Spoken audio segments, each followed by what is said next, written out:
What's going on? My name is Mark Drew and I'm a 301 instructor here at Avant Media Institute. Today we're going to talk about chords and how to find them. Let's get to it. So when we talked about scales, think of scales as your melody, because your chords is going to be your harmony. Now harmony is just two or more notes played at the same time. So the kind of chords we're going to talk about are major and minor chords. Just like the scales, major chords tend to sound more happy, minor chords tend to sound a little more melancholy or sad. So we're going to talk about triads, or just three notes played at the same time to make up one chord. Remember when we talked about scales having 7 notes? So within that 7, you're playing the 1, the 3, and the 5 to make up that chord. So we talked about C major being all natural notes, C, D, E, F, G, A, B, and then C. So we're going to play the 1, 3, and 5. We know the 1 is going to be C, the 3 is going to be E, and the 5 is going to be G. That's your major chord. And you could just kind of, and you look at it, it's kind of like hitting every other note. And if you do that all the way through, you'll have your chords in C major.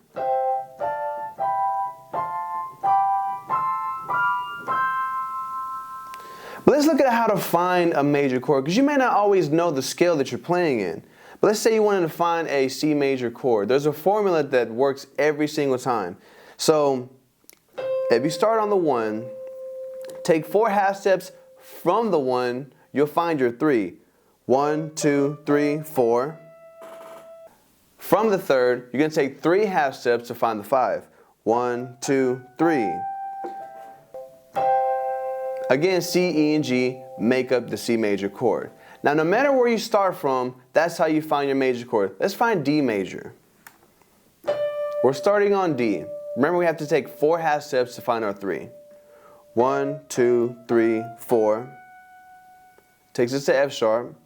And 3 half steps from F sharp will take us to A, your D major chord. Let's try E major. 1, 1. 4 half steps from there will take us to G sharp. 3 half steps from G sharp takes us to B. That's our E major chord. You follow that formula, it works every single time. So if finding the major chord was as simple as taking 4 half steps from the 1 to the 3 and 3 half steps from the 3 to the 5, the minor is in reverse. So let's talk about finding that minor chord. If we start on C, we're going to take 3 half steps to get to our 3 this time. That takes us to E flat. Now we're going to take 4 half steps to find our 5. If you see, like the minor scale, minor chords sound a little more sad or serious or melancholy. Now let's try to find the D minor chord. We're starting on D. We're going to take 3 half steps to find our 3. Brings us to F. Now we're going to take 4 half steps from F to find our 5. D minor chord.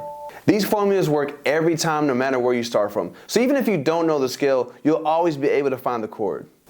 So after you got a lot of practice finding your chords, after a certain while, you're going to find yourself a little bored with your options. So that's when you can kind of start to use inversions. Now inversions are just like playing the same chord in a different order. So if we look at C major, which is C, E, and G, that's not the only way to play C major. You can play it C, E, and G. You can play it E, G, C. You can also play it G, C, E. They all have the same tone. It's a different way to play the same chord. So let's look at an example of when you will want to use an inversion. We're going to play C major and A minor. C major is C, E, and G. A minor is A, C, and E. If you look at the distance from C major to A minor, it's a pretty far distance that you have to travel. But if you play C major, C, E, and G, and then moved the G to the A, you're playing an inversion of A minor. So it's an easier option to play those 2 chords in a progression. So once you get further with that, and you want a little more options, you can start to introduce sevenths into your chords. Now remember when we talked about each scale having 7 different notes? where you kind of just start to play the 7th along with the 1, 3, and 5. Let's talk about the 3 different types of 7 chords. So first we're going to go over a dominant 7th chord. Now the dominant 7th chord, there's a formula for that as well. You would travel 4 half steps between the 1 and the 3, 3 half steps between the 3 and the 5, and then another 3 half steps between the 5 and the 7. Let's take a look at this. We're starting on C. We know 4 half steps brings us to E. 3 half steps brings us to G. Now, if we look at G, we're going to take another 3 half steps from G. Brings us to a B flat. Now, what do we know about C major? It's all natural notes. So this is the first time when we're making chords that we're sort of breaking the rules a little bit. If you play these together, it sounds real mysterious, right? Playing a dominant 7th can add some mystique or added color to your chords. Think of a dominant 7th as a major chord with a flattened 7th. Now let's look at a major 7th now. This one's actually pretty easy. You're just playing 1, 3, 5, 7 in the major scale. But there's also a formula for that one as well. So we're starting on C. 4 half steps from C brings us to E. 3 half steps from E brings us to G.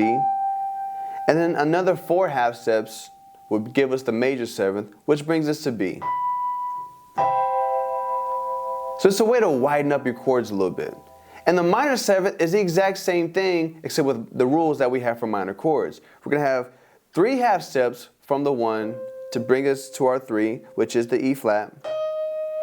And 4 half steps from the 3 to take us to our 5th, which is G. And then another 3 half steps from G to bring us to the B flat. So essentially this is just the 1, 3, 5, and 7 in the minor scale. So now we talked about how to find our chords, let's talk about progressions. Now progressions are just a series of chords that make up a 4 or A bar pattern. And it's important to know, if we look at a major scale, there's 7 chords, and not all 7 chords are going to be major. So let's take a look at them. The first chord in a major scale is a major chord. The second chord is going to be a minor. The third is also going to be a minor. 4th and 5th are both major. The 6th is going to be a minor. And the 7th is going to be diminished.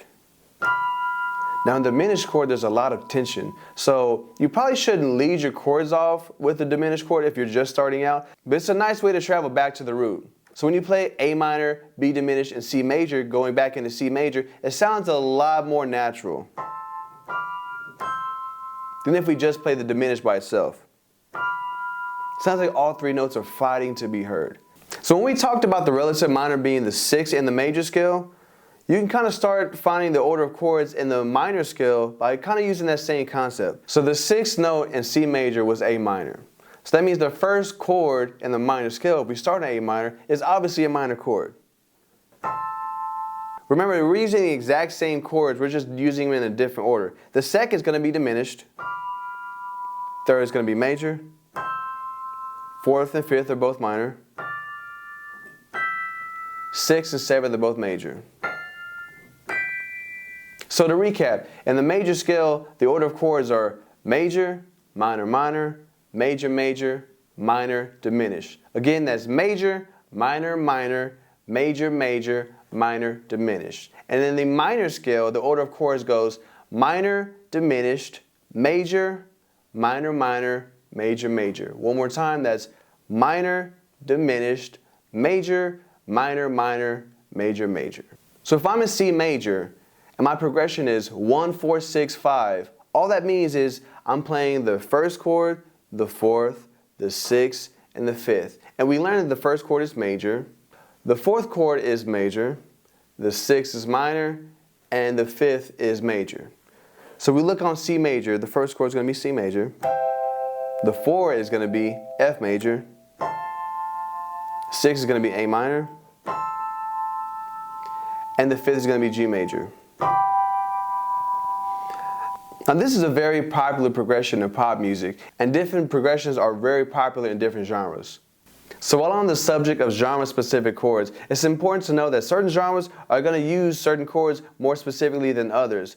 So for instance, if you take a look at rap is going to use more minor chords, and specifically minor chords that have a lot of tension in them. Pop is going to use a little more major chords that sound real upbeat and happy, right? If you look at R&B, a lot of seventh chords, a healthy mixture of both major and minor. So I would say, whatever you're looking to make, do your homework, study the tendencies. They say when it comes to production that there aren't really rules to this, but there are rules to this. Certain genres are going to have tendencies that are unique to them, and once you figure those out, all this becomes a lot easier to do. Now let's do a little bit of ear training. So I'm going to play a few chords and you tell me what you're hearing. Number 1.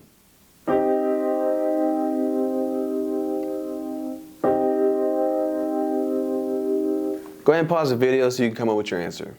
If you guess minor, you're correct. That has a lot more serious tone to it. This was the chord I played. This would be the major. Hear the difference? Number 2. One more time. Go ahead and pause the video to come up with your answer. If you guessed major, you're correct. It's a lot more happy. Let's listen to the major and the minor together. Major, minor. They're pretty easy to tell the difference. Now let's do seventh chords. I'm going to play 3 and you'll tell me what you're hearing.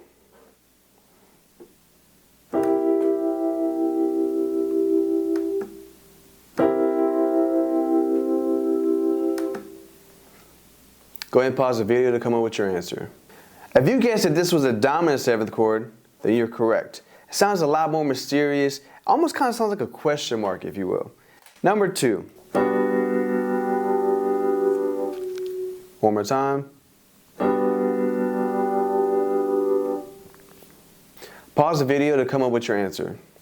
If you guessed major seventh, you're correct. Think of it as a major chord, even brighter than what it already is. So here's the major chord that I played. Here's with the seventh. There you go. Number 3.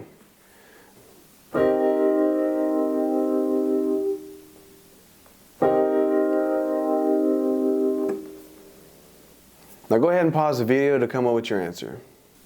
If you guessed minor seventh, you're correct. It's a minor chord with a little color on top. Here's just a minor chord with just a 3.